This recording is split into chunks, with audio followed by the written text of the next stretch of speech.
여러분 안녕하십니까? 광주 MBC 뉴스데스크 시작합니다. 기아자동차 광주공장이 이번 주 또다시 휴업에 들어갑니다. 코로나19 사태가 장기화되면서 북미 지역의 셧다운이 길어지기 때문인데요. 이 같은 생산 부진은 지역 전체 수출 감소로 이어지고 있습니다. 첫 소식 이재원 기자입니다. 기아자동차 광주공장의 생산 라인이 또다시 멈춰섭니다. 소울과 스포티지를 생산하는 이 공장으로 이번 한 주 동안 휴업에 들어갑니다. 지난달부터 반복된 휴업으로 이 공장의 이번 달 실질 조업 일수는 10일에 불과합니다. 이에 따라 지난달 광주 공장의 생산량은 3만 4천여 대로 전달에 비해 26%나 감소했고 이번 달에도 대폭 줄어들 것으로 예상됩니다. 코로나19의 여파가 지속되면서 최대 수출 시장인 북미 지역에서 소비가 아직 회복될 기미를 보이지 않기 때문입니다. 기아차 광주 공장의 수출 주력 시장인 북미와 유럽의 코로나19로 인해서 소비 위축이 지속되어 수출이 여전히 어려운 상황입니다. 하루빨리 이러한 상황이 호전돼서 예전처럼 정상적인 수출이 이루어졌으면 합니다. 실제로 지난달 광주 지역의 수출은 9억 700만 달러로 지난해 같은 기간에 비해 24%가 줄었습니다. 주축 산업인 자동차의 수출은 34%나 감소했고 타이어는 반토막이 났습니다. 또 다른 축인 생활 가전 역시 21% 줄었습니다. 그나마 반도체가 선방하면서 전체적인 무역 수지가 흑자를 기록한 것이 위안이 되고 있습니다. 광주 반도체 품목이 전국의 수출 품목이랑 조금 차이가 있어서 그런 것 같은데 시스템 반도체 같은 경우는 상대적으로 좀 덜 떨어진 것으로 보이고요. 다만 4월에는 시스템 반도체 역시 단가가 좀 떨어지면서 본격적인 생산 중단의 여파가 나타나는 2분기에는 수출 감소의 골이 더욱 깊어질 전망입니다. MBC 뉴스 이재원입니다. 전남대학교가 다음 달부터 일부 이론 교과목에 대해 집합 수업을 진행하기로 했습니다.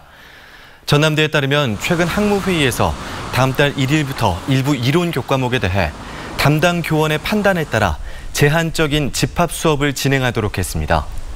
수강 인원은 제한하지 않지만 생활 속 거리 두기와 마스크 착용 등 생활 방역 조치를 준수하기로 했습니다.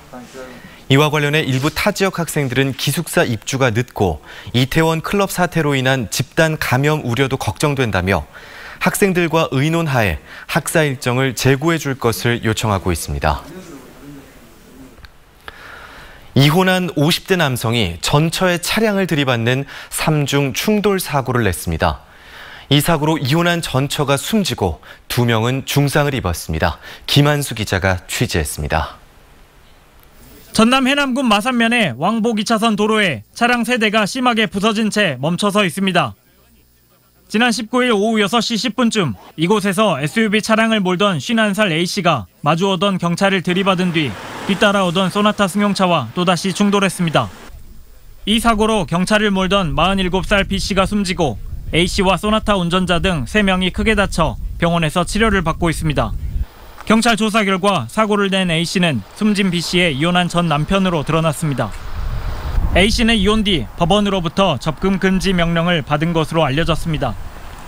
A씨가 탄 SUV 차량은 이 도로에서 주행 중이었습니다. 이곳에서 중앙선을 넘어 마주오던 차량을 들이받았습니다.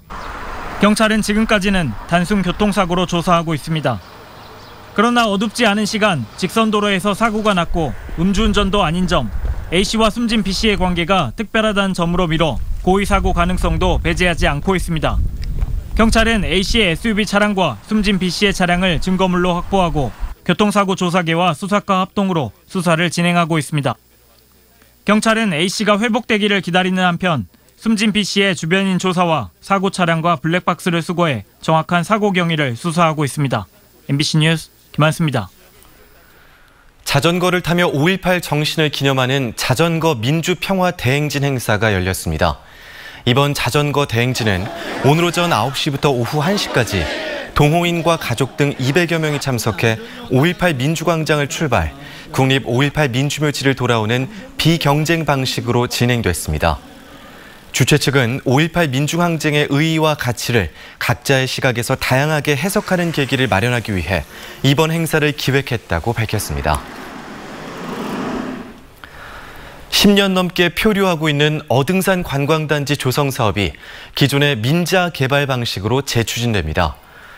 광주시는 기존의 사업 조건으로는 사업자의 참여가 사실상 어렵다고 보고 수익성을 보장하는 형태로 사업 추진을 검토하고 있다고 밝혔습니다.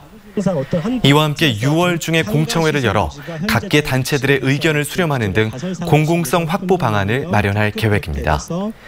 어등산 관광단지 사업은 올해 초 서진건설을 우선협상 대상자로 선정하고 협상을 벌였었지만 사업성에서 이견을 보여 무산됐습니다.